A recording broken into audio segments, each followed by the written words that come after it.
Okay, you have rook d1. Oh, oh my god, that was sick. Oh my god, that was nasty. Oh, what a mate that he weaved.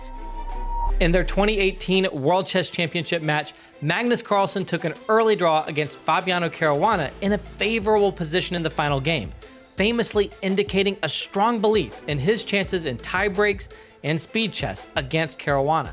4 years later, Fabiano Caruana has made big strides in his speed chess and has eradicated the myth that he is not good at it. Would he be able to hold his own today against the GOAT though? In game 1, both players got big passed pawns. Would Caruana's d-pawn or Carlsen's e-pawn be the better pawn? Rook c1, he has to play knight e3. Okay, he finds it. Knight e2 check, and then the king escapes the pin, so that's not possible. Fabi brings his king up. Oh, rook d7. Oh, that's a knife. That's a knife right there. Take d2. He's going to pick up the pawns, and it's falling apart for Fabi.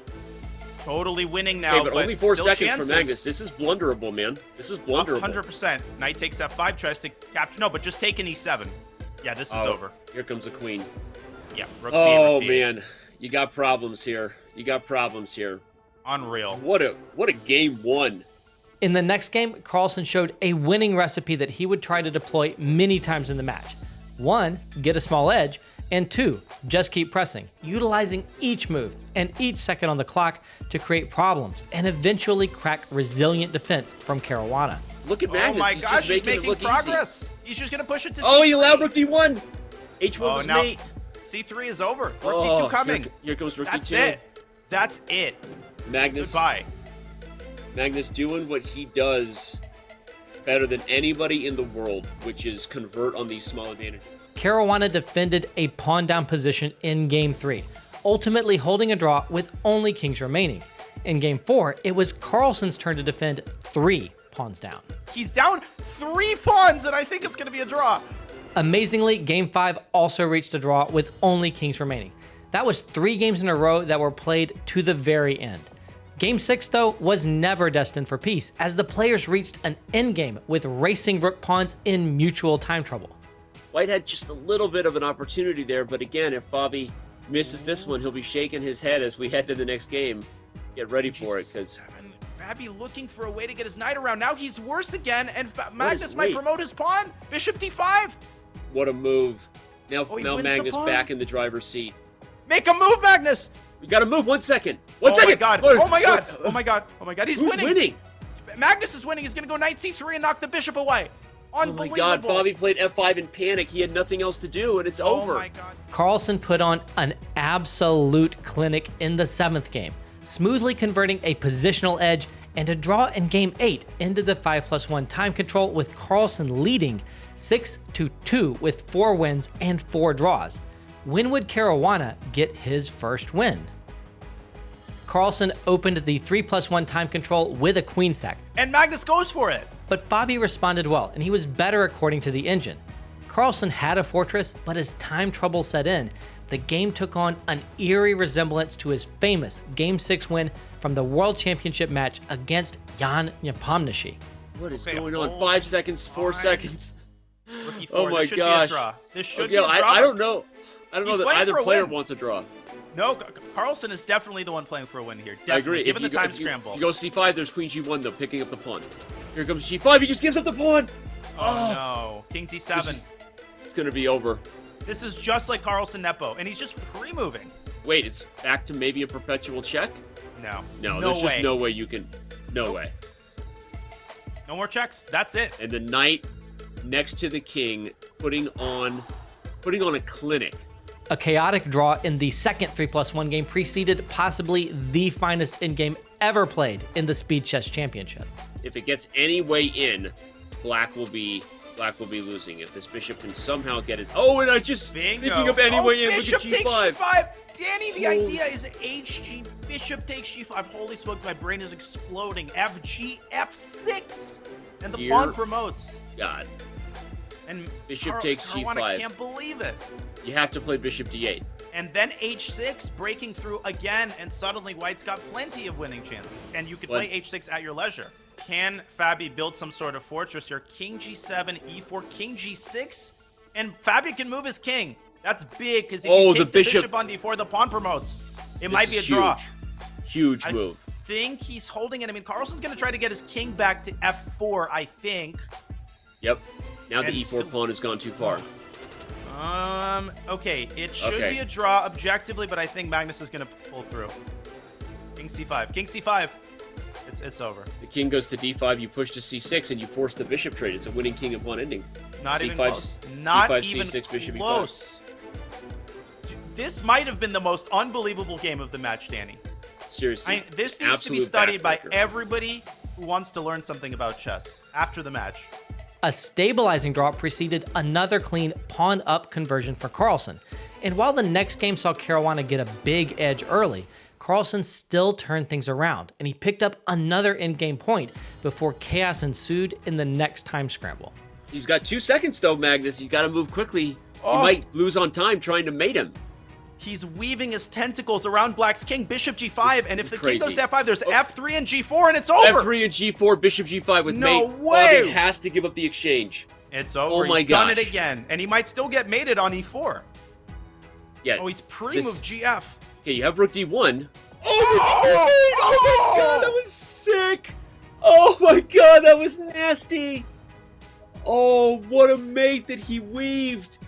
How often does a king get checkmated in the middle of the board on f4? A big smile from Carlsen at the end there showed that even he was enjoying just how good his chess was today. What form! Caruana got his chance in the final blitz game as Carlsen played a spectacular sack. Or even a6 should be considered to disrupt the pawn on b5. Whoa! What? This is not the Knight Carlsen F4. move we expected. What is he doing? Oh my god, king f4, Look at this. queen e3 is mate. But He it can't is take it because sound? queen e3 and then rook f8 after king f5. Is What it in the sound? world? It's a great practical attempt. Bishop e5 comes to mind. He's down a rook. No, he's down the exchange. Okay. Dear lord. Holy smokes! Too many pawns for the exchange. Magnus is going to... No. Just takes d3, even more direct.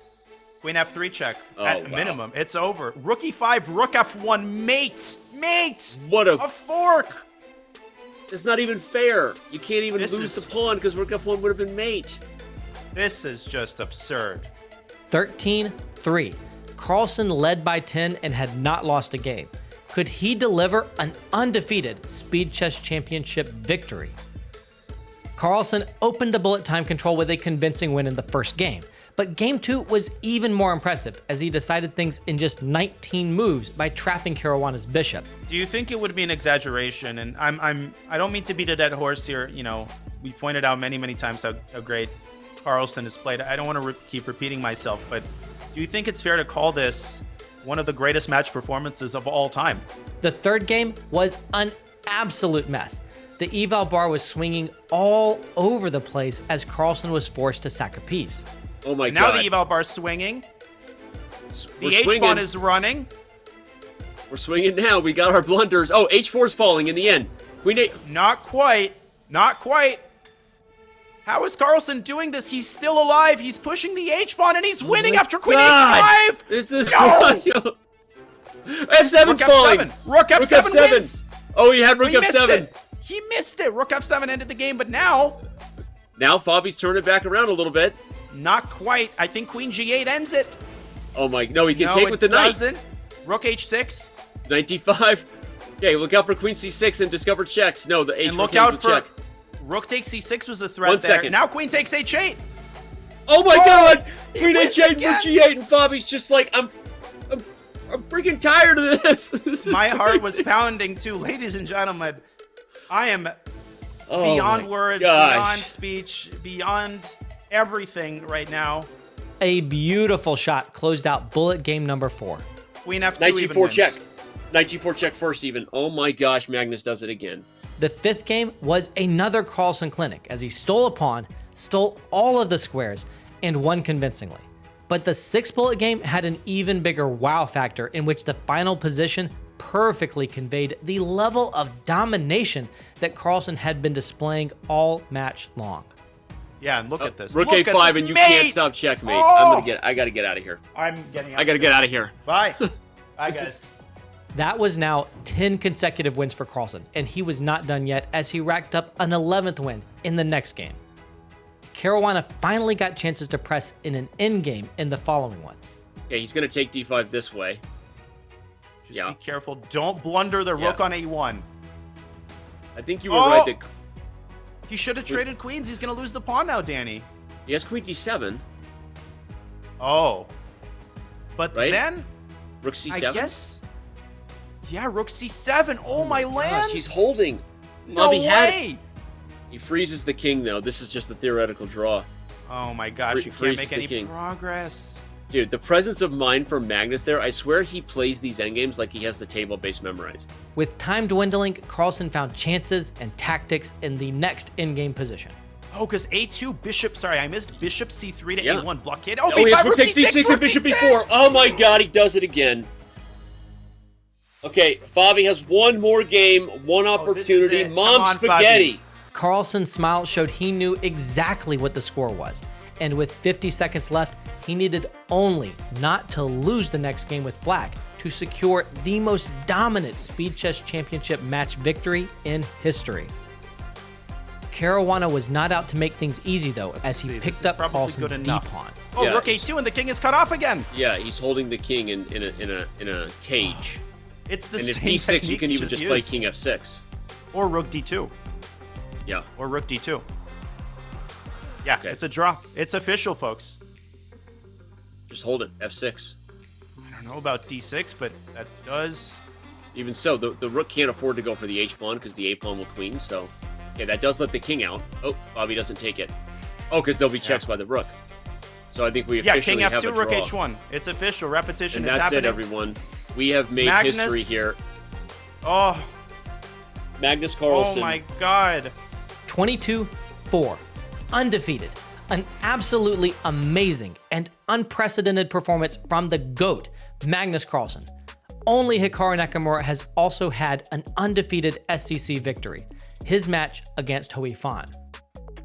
Carlsen advances to the Speed Chess Championship semifinals, where he will play the winner of Wesley So versus Maxime Vachier-Lagrave. A match against MVL would give him a sweet chance for revenge for his 2020 Speed Chess Championship defeat. In the interview, Carlsen was ebullient and open with his thoughts about the match.